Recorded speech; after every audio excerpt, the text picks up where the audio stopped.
Isu yang timbul pada hari ini adalah yang dicetuskan, antaranya dicetuskan oleh pengumuman Menteri Undang-Undang di Dewan Rakyat bahawa 6 ordinan darurat telah dibatalkan pada 21 hari bulan Julai oleh Kabinet. Kabinet sudah membatalkan ordinan itu, kemudian ramai ahli-ahli parlimen yang lain menyoal beliau sama ada sudah diwatakan ke sudah diperkenan oleh yang di-Pertuan Agong atau tidak. Dia dengan tegas kata, saya hanya jawab pada Isnin depan, iaitu 2 hari bulan Ogos. Dan kenyataan itu disokong oleh speaker Dewan Rakyat. Dia kata tak perlu jawab ini, hanya dijawab pada Isnin depan, 2 hari bulan, iaitu hari kelima ataupun hari terakhir Parlimen bersidang. So soalan saya untuk sebagai pengetahuan kepada semua penonton-penonton Asam Pedas ini, minta YB terangkan apakah prosedur lengkap, prosedur yang diwajibkan ikut perlembagaan ataupun mana undang-undang bertulis, apakah yang perlu dibuat untuk membatalkan ordinan ini? Bolehkah Parlimen, wajibkah dibincangkan dalam Parlimen ataupun Kabinet boleh batalkan ikut suka hati dia tanpa pengumuman kepada orang ramai? Sebab dia kata 21 hari bulan batal, 26 baru dia cakap. Maksudnya kalau ini betul pun rakyat kena tipu 5 hari. So apakah prosedur yang sebenarnya untuk membatalkan ordinan ini? Silakan YB. Okey, soalan ini agak teknikal sedikit. Macam mana mengikut perlembagaan kita batal bukan saja ordinan tapi juga proklamasi lah darurat. Sebab biasanya kita kena ingat yang langkah pertama dalam keadaan macam darurat ni ialah proklamasi darurat dulu, diikuti dengan ordinan-ordinan yang digubal di bawah proklamasi itu. Itulah yang diperuntukkan di perkara 150 Perlembagaan Persekutuan. Baik. So selepas cara kita gubal proklamasi itu ialah kerajaan lah ataupun eksekutif ataupun kabinet akan menasihati Agong untuk membuat, dan Agong akan setuju, dia bagi Agong memperkenankan dan akan sign, akan tanda tangan proklamasi itu yang selepas diwarta menimbulkan keadaan darurat, ya. Lepas itu jika perlu undang-undang, ya, untuk mengubah keadaan itu, dan sekali akan akan susun ordinan-ordinan itu, lepas itu bagi kepada Tuanku Agong untuk sign sekali, untuk menandatangan.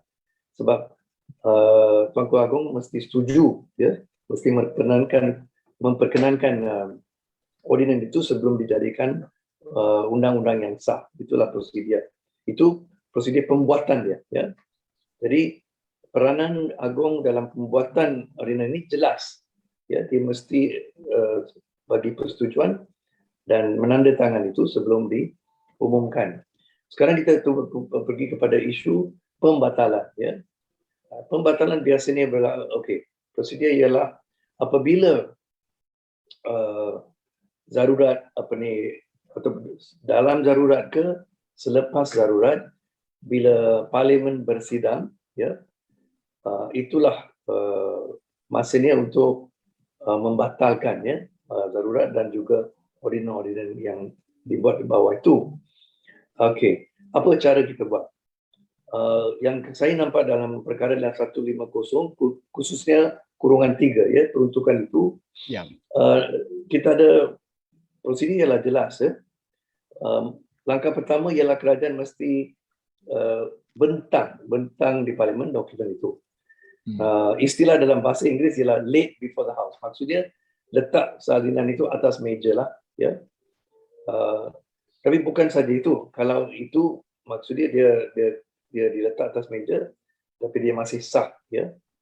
Kalau kerajaan nak batalkan, okey, satu proses ialah kerajaan akan bentang satu usul di Parlimen, ya. Dan ini pun kita ada presiden-presiden kita atau sejarah kita. Ingat saya tahun 2011 dalam Kerajaan Barisan Nasional di bawah pimpinan Najib Razak pada masa itu, Perdana Menteri masa itu kerajaan buat keputusan untuk batalkan 4 proklamasi emergency yang masih wujud masa itu dengan beberapa undang-undang darurat, ordinan darurat. Dan ingat saya, mereka bentang usul di Parlimen, kita bahas dan kita undi usul itu selepas itu. Baik, so itulah prosedur dia. Dan itu jelas dinyatakan di dalam 150. Ya. Saya tidak, so itulah jelaslah. Untuk batalkan proklamasi, to revoke the proclamation, itulah satu cara. Dan untuk bentang usul ya, yang akan dibahas dan diundi. Juga ada di dalam 1503, saya tidak nak menafikan, kabinet boleh menasihatkan ya, Agong untuk buat, tapi nasihat itu tak cukup ya. Agong mesti memperkenankan tindakan nasihat itu, dia perlu setuju, dan lepas itu dia sign, dan lepas itu diwartakan. Kita ada 2 proses ya. Satu, Agong boleh ikut proses nasihat daripada kabinet, ataupun proses yang kedua ialah melalui usul di Parlimen yang akan dibahas dan diundi. Dalam keadaan yang kita menghadapi sekarang, seperti mana kau sebut tadi, daripada awal, daripada kenyataan Agong 16 Jun, 29 Jun, lebih awal pun ada, dan diulang beberapa kali, Agong sudah cakap secara terang-terang kepada wakil kerajaan, saya mau proklamasi ini dan khususnya ordinan-ordinan ini dibentang di Parlimen, dibahas dan diundi. He made it very clear. So ini pihak kerajaan tak boleh lari daripada itulah. Nasihat itu ada secara bertulis dalam kenyataan, dan yang penting pada 24 Julai bila Agong berjumpa Menteri Undang-Undang dan Pegawai Negara, bila mereka menghadap atas permintaan arahan Agong, Agong sekali lagi mengingatkan mereka, inilah hasrat tuanku, bentang ordinan-ordinan ini di Parlimen, bahas dan buat apa-apa keputusan lah. Kalau nak revoke atau batal macam itu. Tapi itulah proses dia. Inilah yang diingkar oleh kerajaan sekarang. Rakan saya, Datuk Liza gunakan istilah derhaka. Saya sebagai peguam, saya lebih pada bahasa undang-undang ya. Tapi sekurang-kurang bagi saya, inilah macam penghinaan, it's a contempt.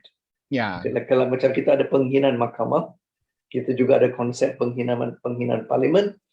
Inilah penghinaan institusi istana, institusi Raja-Raja Malaysia. Ini satu perkara yang sangat serius ya. Sebab kita tahulah berapa pentingnya institusi ini dalam sistem Parlimen sistem raja berperlembagaan ya, di Malaysia itu. Jadi bagi saya itulah jawapan saya, prosedur itu. So kita ada 2 prosedur, satu melalui nasihat dan perkenan daripada Agong. Tapi dalam keadaan sekarang ini berbeza sebab Agong sudah memilih untuk gunakan prosedur yang ternyata ada di perkara 150. Kita tak boleh kata, oh Agong sekarang mau kita gunakan satu prosedur yang tidak disebut dalam undang-undang. Tak boleh. Sebab prosedur itu ternyata ada di perkara 150 dan Agong sudah menasihatkan kerajaan ikut prosedur itu. Jadi Agong berkata, sekali bagi saya tindakan Agong ialah dalam rangka undang-undang sedia ada di Malaysia, khususnya perlembagaan lah. Ya. Tapi kerajaan ni ada, kita tahulah ini kita boleh bincang sekejap lagi. Kenapa, apakah motif kerajaan ni ingkar ya, nasihat daripada ataupun titah daripada Agong? Kenapa mereka tak mau ikut itu?